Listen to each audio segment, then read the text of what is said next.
Bom dia, senhores acadêmicos, bom dia, estudiosos, pesquisadores, pessoas que nos acompanham em nosso canal no YouTube. A temática que vamos trazer hoje aqui diz respeito à chamada intervenção estatal na propriedade privada. Essa questão em relação ao exercício da propriedade, ela vem de algum período, porque a Constituição Federal assegura o direito de propriedade no artigo 5º, inciso 22. Mas logo depois, no inciso 23, diz que essa propriedade deverá cumprir sua função social. E no inciso 24, que haverá a possibilidade de desapropriação, é claro, das propriedades privadas, e aí está bem característico a intervenção estatal na propriedade privada, por meio desse inciso 24, nos casos de necessidade pública, utilidade pública ou interesse social, com justa e prévia indenização. É preciso voltar os olhos para entender um pouco como é que se deu inicialmente esta questão do exercício da propriedade, porque nós escolhemos isso de Roma. O nosso direito civil vem de lá. E nesse período inicial lá em Roma, o direito de propriedade era irrestrito, ilimitado e absoluto. E dessa forma, quem tinha as primeiras propriedades cada vez mais adquiriam outras propriedades, concentrando, deste modo, em poucas mãos, as terras, fazendas, os grandes latifúndios. E as pessoas, os estudiosos, os segmentos, os estados, órgãos humanitários começaram a perceber isso, que era preciso tomar uma decisão para restringir, de algum modo, limitar o exercício dessa propriedade. E o que vimos inicialmente nesse particular foram as encíclicas papais, o Vaticano emitindo a sua opinião nesse sentido de que a propriedade, o direito de propriedade, deveria cumprir essa função social. Ou seja, quem tinham suas propriedades, seus domínios, ali deveriam, de algum modo, estar realizando atividades sociais, laborativas, e mais do que isso, essas propriedades deveriam estar sendo utilizadas para moradia, trabalho, de alguma forma assegurando a dignidade dessas pessoas. E, portanto, se nessas propriedades extensas, ali não tivesse plantações, atividades que estivessem gerando emprego e, de alguma forma, impulsionando o desenvolvimento econômico do país, era indispensável ter, portanto, essa intervenção estatal, gerando estas desapropriações. A intervenção estatal na propriedade privada poderá dar-se de forma apenas limitativa ou restritiva, mas também poderá dar-se de forma supressiva, ou definitiva, extintiva, observando desse lado, é claro, a possibilidade de retrocessão, quando a própria administração pública, no transcurso da desapropriação, perder o interesse de dar prosseguimento nessa atividade. Mas no tocante às intervenções estatais limitativas, restritivas, nós temos 5 hipóteses em que o ente estatal, nas suas esferas municipais, estaduais ou da União, poderão fazê-lo. A requisição administrativa, a limitação administrativa, a servidão administrativa, a ocupação temporária e o tombamento. A requisição administrativa se faz presente no artigo 5º da Constituição Federal, no seu inciso 25, que traz essa abordagem de que, em caso de perigo iminente, o ente estatal poderá requisitar a propriedade privada com ulterior indenização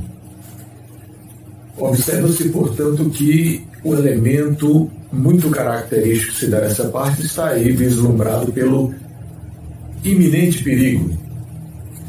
E mais do que isso, a questão de ulterior indenização. E essa questão de ulterior indenização se dará apenas quando restar efetivamente caracterizado algum dano ou prejuízo à propriedade privada. E no tocante aos bens que poderão ser utilizados no caso de requisição administrativa, poderá ser tanto bem imóvel como móvel e até mesmo serviços. Observa-se muitas vezes, em caso de tragédias, casos fortuitos, forças maiores, e ultimamente muito comum as chuvas, tempestades, alagamentos, incêndios, quedas de prédios. Nesses casos, a administração pública poderá requisitar até mesmo clínicas e médicos particulares para trazerem esse apoio necessário à proteção que deve prestar a administração pública aos seus administrados. As limitações administrativas se dão no aspecto dos administrados obedecerem a regras impostas pela administração de forma genérica e abstrata, no sentido de terem postura ou comportamento para respeitarem limites, no tocante, por exemplo, às construções, edificações, que devem fazer sintonia aos regramentos do plano diretor de um município. Exemplifique-se desse lado, respeitar o limite de construções em relação às ruas, às rodovias estaduais, federais. Observa-se ainda limitações de velocidade dos veículos automotores no trânsito, utilizar extintores. Algumas regras, portanto, que observamos nesse universo das limitações administrativas. No tocante à servidão administrativa, nós vamos analisar que a gestão pública, em determinadas circunstâncias, poderá utilizar a propriedade privada para nela fazer intervenções não tão bruscas, no sentido de utilizar para o implante de postes de energia, tubulações, cabos e fiações. Ao lado dessa servidão administrativa, nós poderemos ter ainda a ocupação temporária, que se dá em relação a alguns imóveis pouco utilizados, mas que a administração pública, durante as suas obras, construções, reparos que faz em estradas, rodovias, prédios, poderá utilizar esta propriedade privada para ali, provisoriamente, deixar os seus maquinários, as suas ferramentas, estruturar acampamentos para os seus servidores. Temos ainda, neste universo dessas intervenções restritivas ou temporárias, o tombamento, que dar-se-á em relação principalmente a prédios que têm todo um vínculo característico, cultural ou histórico que representa, seja para o município, ali naquela localidade, ou até em nível de estado ou de país, ou até para a humanidade. E nesses casos, proprietário que poderá buscar os órgãos específicos para essa proteção do patrimônio público, ou até mesmo o município, o estado, a União poderão fazê-lo, decretando ali o caso de tornar aquele imóvel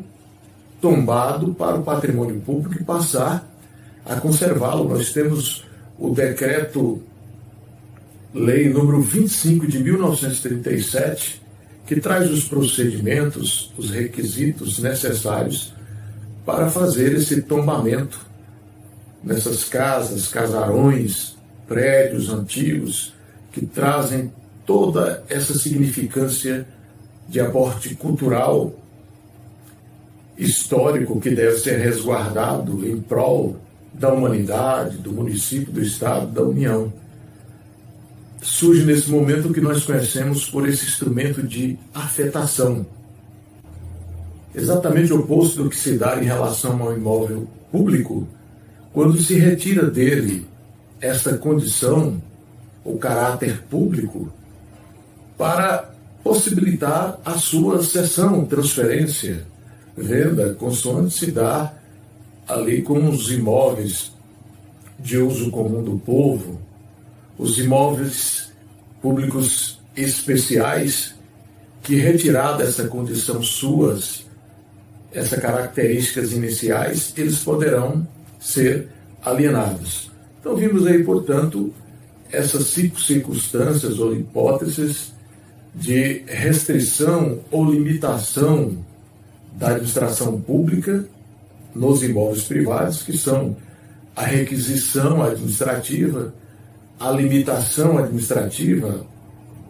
a servidão administrativa,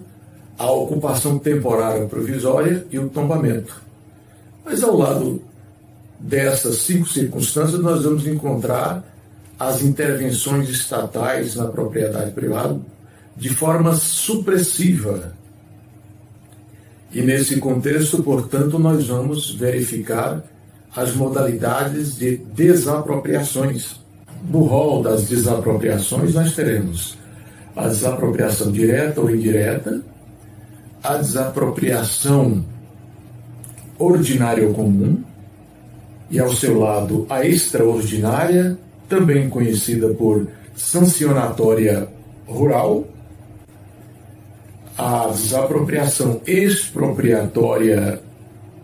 ou confiscatória, e, enfim, a desapropriação por zona ou extensiva. A desapropriação, numa proposta conceitual, trata-se de um ato unilateral que virá por meio da gestão pública representada por seus entes federativos, o município, o Estado, o Distrito Federal, a União, além de outras pessoas jurídicas autorizadas por lei, a exemplo que se vê daquelas que compõem a administração pública indireta, como as autarquias, as empresas públicas, as sociedades de economia mistas e as fundações públicas de direito público, que também poderão fazer ou decretar esta desapropriação, que pode vir por meio, e em regra se dá por meio de um decreto, mas nada impede que seja feito por meio de uma lei confeccionada no âmbito municipal, estadual ou federal, que vai levar ao conhecimento dos desapropriados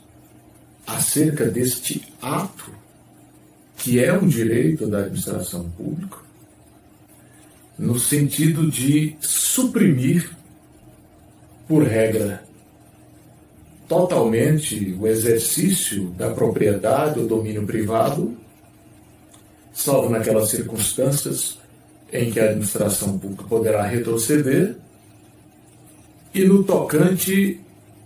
a bens, objetos dessas apropriações, que poderão ser móveis, imóveis, bens materiais ou imateriais, corpóreos ou incorpóreos. E nesse rol podem ser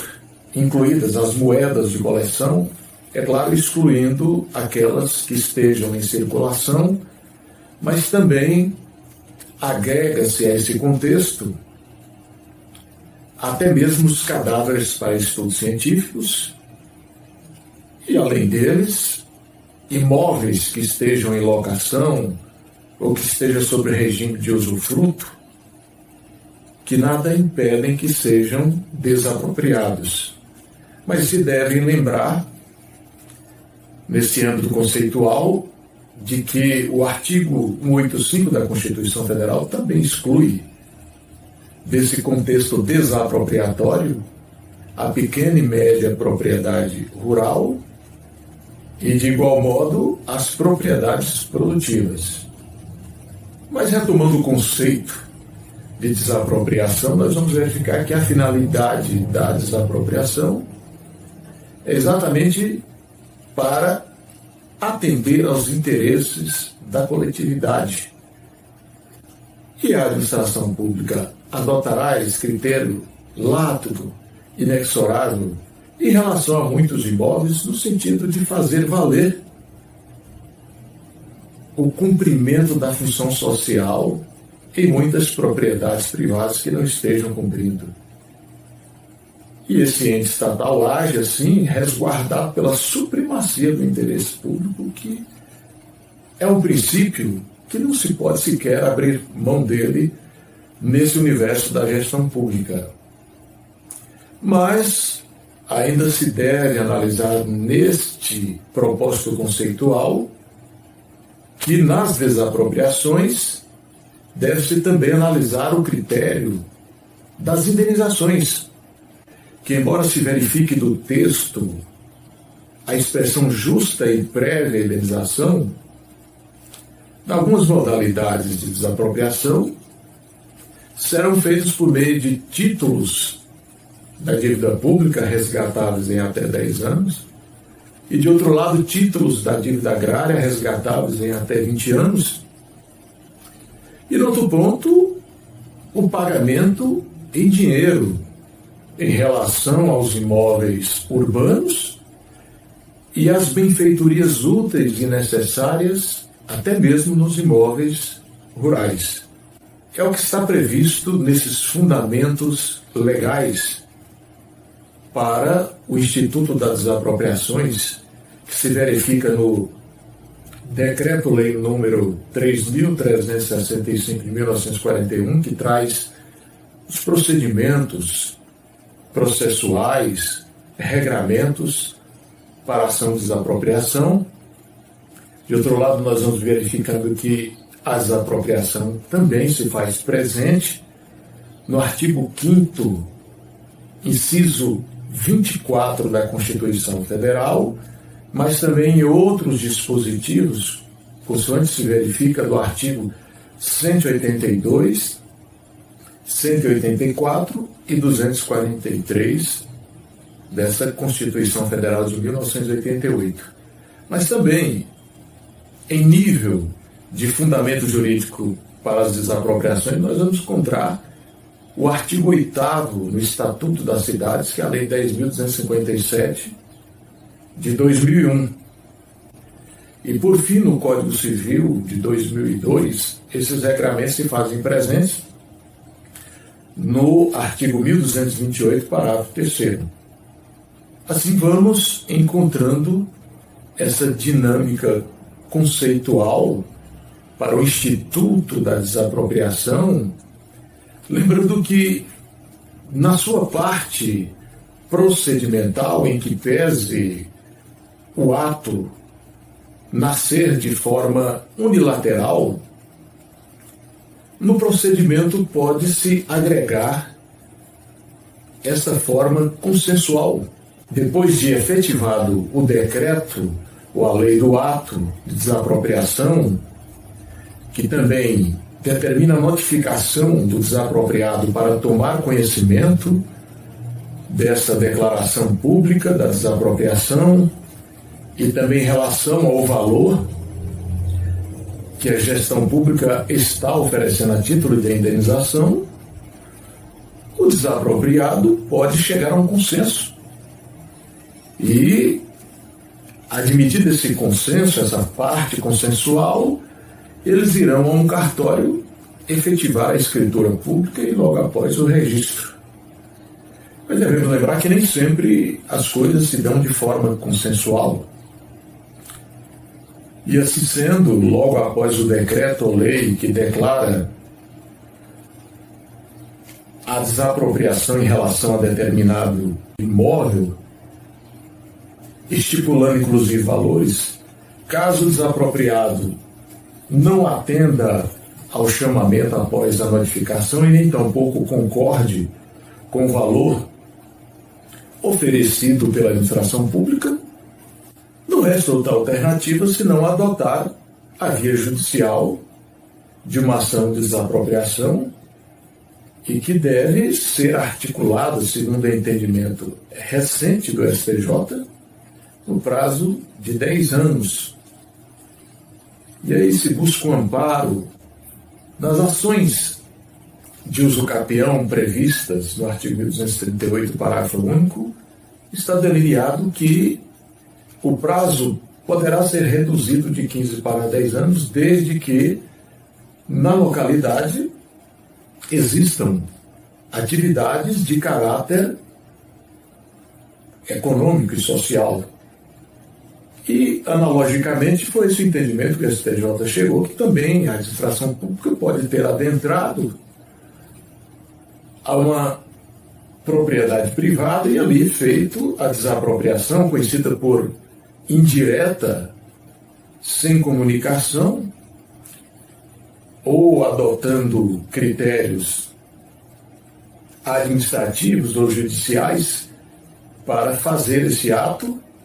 E nesse tocante, o prazo que esta gestão pública teria para ir até o Poder Judiciário, articular o processo, a demanda de desapropriação, exercendo aí a sua pretensão judicial, e por isso nós teríamos, nessa oportunidade, um prazo prescricional de 10 anos, conforme o Superior Tribunal de Justiça fixou recentemente. E o mesmo prazo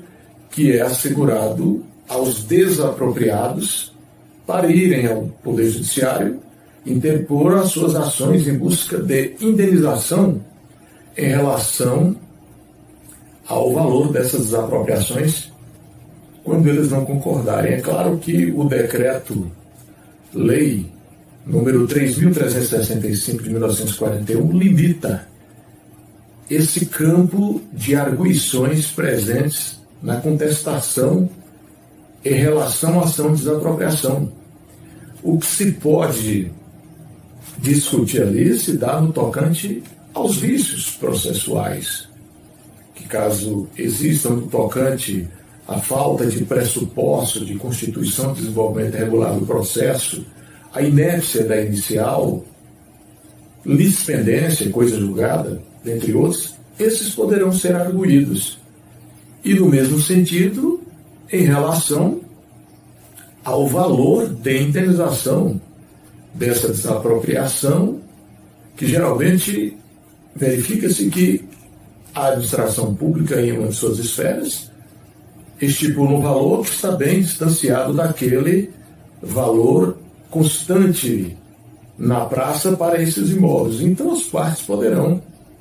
contestar essa valoração apresentada aí no processo de desapropriação. Mas há um limite e restrição aos argumentos e arguições que poderão ser feitas nessa contestação. Assim como o mesmo decreto 3.365 de 1941, que rege esses procedimentos desapropriatórios, inibem ao juiz de trazer esse processo de desapropriação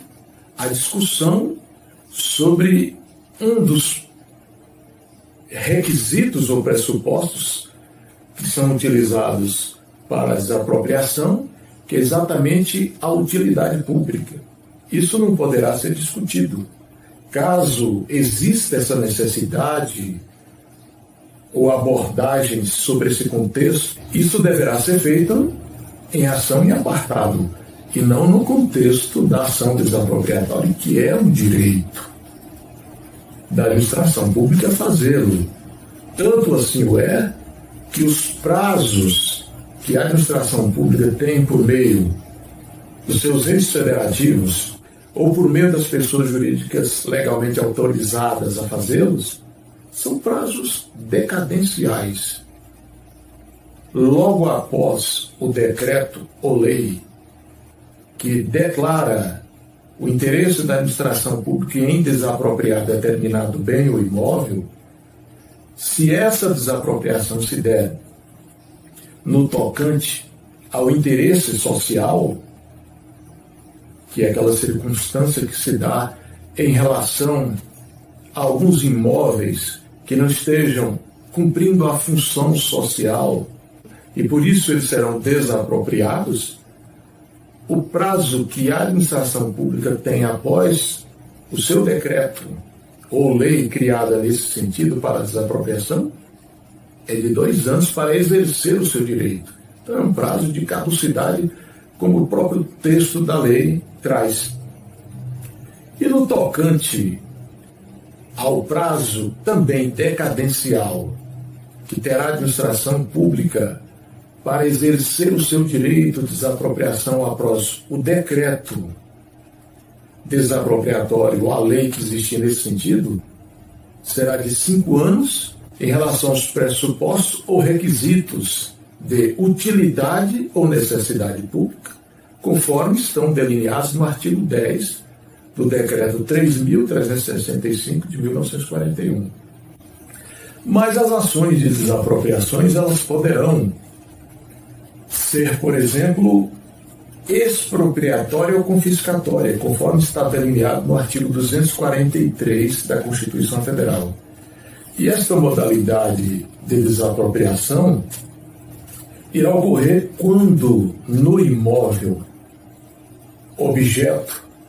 da supressão do domínio ou propriedade privada estiver sendo articuladas atividades de caráter ilícitos, como plantações de maconha, cocaína, ou ali também estiver ocorrendo atividades laborais indevidas, ilícitas, como por exemplo a exploração do trabalho infantil nessas usinas de carvão. Nesse caso, portanto, haverá esse confisco ou essa desapropriação incorporando esse imóvel e até os móveis que existiram na localidade ao patrimônio público. Ao lado desta modalidade de desapropriação, nós vamos encontrar também uma conhecida por desapropriação sancionatória, e ela se faz presente no artigo 8º do Estatuto das Cidades, que é a Lei 10.257 de 2001, que também é reproduzida no artigo 182 da Constituição Federal. Toda vez que o imóvel urbano, sem zelo, sem o tratamento necessário e sem recolhimento dos tributos, o município poderá cobrar IPTU, as suas alíquotas, de forma progressiva durante 5 anos. E após esse período, converter o domínio privado ou essa propriedade em prol do patrimônio público. Nós teremos também a desapropriação extraordinária, que também é conhecida por sancionatória rural, que é aquela que se dá quando o titular da propriedade, do domínio privado, não esteja cumprindo a função social naquele imóvel. E, portanto, o ente público poderá desapropriá-lo para que se possa promover a incorporação daquele imóvel ao patrimônio público e, logo após, articular, sendo do interesse, a reforma agrária para assentamentos de família naquela localidade. Essa desapropriação extraordinária, aí também titulada de sancionatória rural, ela se faz presente no artigo 184 da Constituição Federal, mas ainda temos aí uma desapropriação que se faz presente no próprio decreto-lei, que traz todos esses procedimentos ritualísticos para o processo de desapropriação, que é a desapropriação excessiva. Assim poderá ocorrer circunstâncias onde, inicialmente, o ente público, a gestão pública, dá início a um processo de desapropriação e verifica que é necessário estender um pouco mais, além daquelas áreas previstas inicialmente. E assim poderão fazê-lo desde que, ao adotar esse procedimento, aquelas terras ou bens alcancem valor extraordinariamente superiores ao que existiam, ou que aquele projeto que ali está sendo edificado alcance essa mesma perspectiva de valoração. Nós teremos desapropriação direta quando a gestão pública, a administração pública, mesmo seus entes federativos ou instituições legalmente autorizadas por lei, iniciam por meio do decreto ou lei que declara o ato de desapropriação e o valor, que manda notificar o desapropriado desse direito que está exercendo a administração pública, para que ele possa manifestar notadamente sobre esses valores. E caso esse administrado concorde com o valor ali, poderá, depois desse acordo, formalizarem a escritura indo ao cartório e logo após promover o registro dessa escritura. E aí é uma parte curiosa que se faz presente na Lei de Registros Públicos, em que o oficial do cartório de registro imóvel, no caso dessa desapropriação direta consensual, ele poderá manter a anterior matrícula que tinha esse imóvel. Até porque há o entendimento doutrinário de que a desapropriação é uma forma de aquisição originária. E isso se dá levando em consideração que, uma vez ocorrido o ato desapropriatório, as anteriores dívidas, débitos, deixarão de existir. E por isso, o correto seria criar uma nova matrícula para esse imóvel, mas nada impede que, havendo essa desapropriação direta, consensual, o oficial do cartório de registro de imóvel mantenha o registro anterior. Mas no caso de desapropriações indiretas, onde não há consenso, a administração pública, a gestão pública adentra o imóvel antes mesmo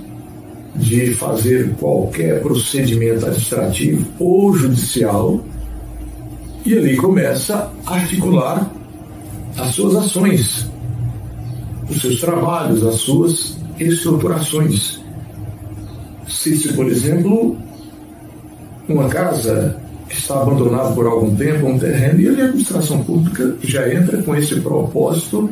de fazer essa desapropriação direta sem qualquer comunicação, decreto, procedimento administrativo ou judicial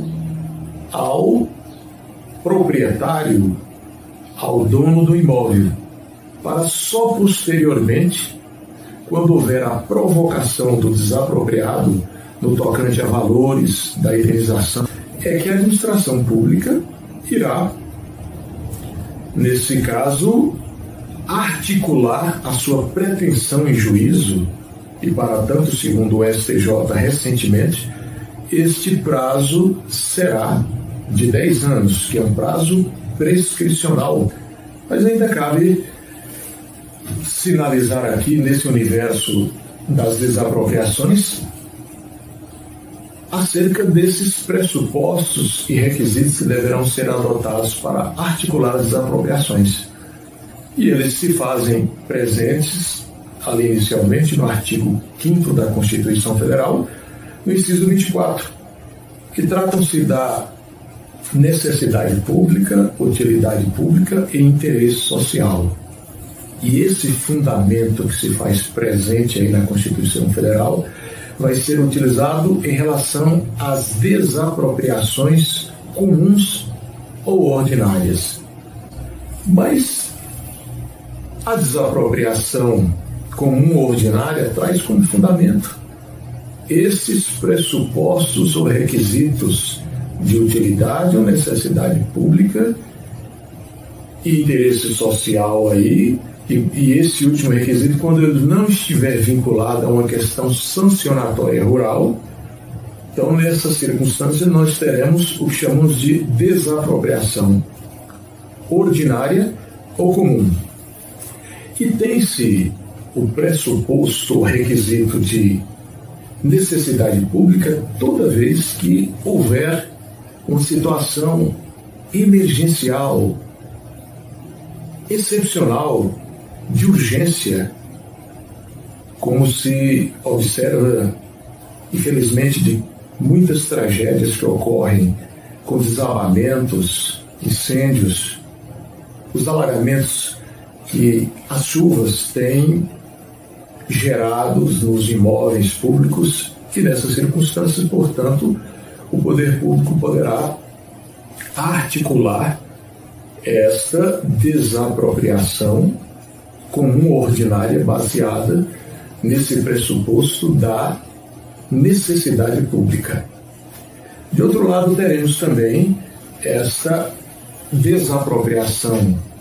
ordinária ou comum baseada em outro pressuposto ou requisito de utilidade pública. E ali o Decreto-Lei número 3.365 de 1941 traz diversas hipóteses e circunstâncias onde essa modalidade de desapropriação poderá ser articulada. Mas a gente deve lembrar que, em síntese, ela se dá por conveniência, comodidade, que a gestão pública terá em suprimir a propriedade privada ou domínio para, por exemplo, agregar um imóvel a uma praça pública, ampliando-a da mesma forma para enlarguecer uma pista, uma rodovia, trazendo melhor comodidade aos interesses públicos coletivos. E assim, portanto, trouxemos aí uma síntese das principais modalidades de desapropriação, mas ainda cabe salientar aqui alguns aspectos interessantes que se apresentam no Decreto-Lei 3.365 de 1941, que diz respeito ao evento da retrocessão e da emissão na posse. Muitas vezes, iniciada uma desapropriação, a gestão pública perde o seu interesse em sequenciar esse ato, esses procedimentos desapropriatórios. A exemplo do que se deu aqui no país com a última Copa do Mundo realizada, em que a União deu início à construção de diversos estádios de futebol, mas retrocedeu e resolveu fazer apenas as reformas indispensáveis e necessárias nos estádios que já existiam, para evitar maiores gastos que já se tinha com todo o evento que seria realizado no país.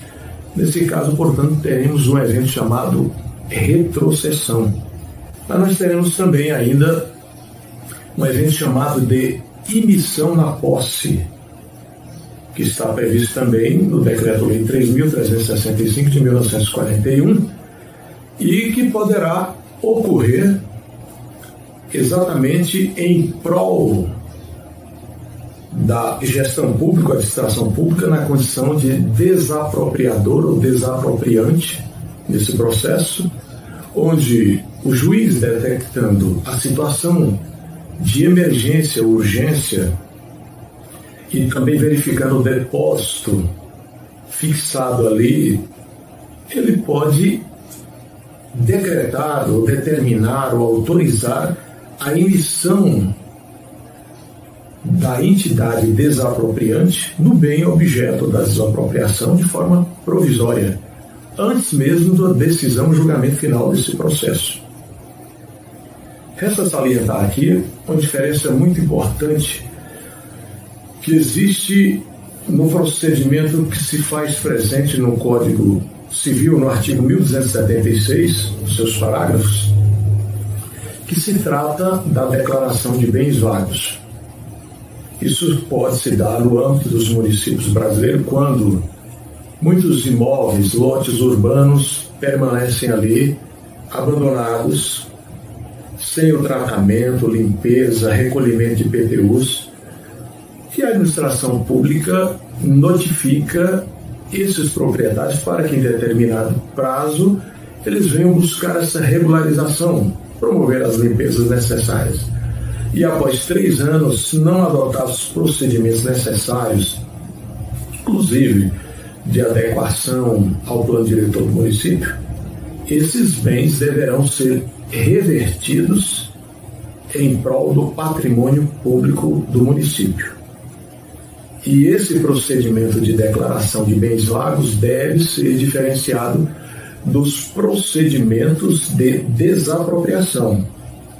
Então aqui está bem característico que, no primeiro momento do artigo 1276 do Código Civil, haverá intervenção dos municípios quando restar bem evidenciado a voluntariedade dos proprietários em não mais exercer a propriedade desses bens ou imóveis urbanos e que podem também ocorrer na zona rural. E no contexto das desapropriações, não há essa voluntariedade dos proprietários em deixar ou abandonar o exercício das propriedades ou domínios. Eles sofrem a intervenção que irá suprimir de forma definitiva o direito de suas propriedades, sem que eles tenham qualquer possibilidade de discutir esse direito. O máximo que caberá a eles é apresentar uma contestação, discutindo vícios no processo ou acerca do valor oferecido pela administração pública. Não tivemos a intenção de dissecar as temáticas, mas apenas abrir o debate, trazer esses temas tão importantes para que de algum modo eles possam servir de algum parâmetro para discussões, estudos ou informações. Se você gostou desse assunto, dessa temática, desses procedimentos aqui que discutimos, vá até o nosso canal no YouTube, se inscreva, deixe o seu manifesto. E ficamos por aqui, externando o nosso agradecimento pela sua participação e pela sua companhia. O nosso abraço.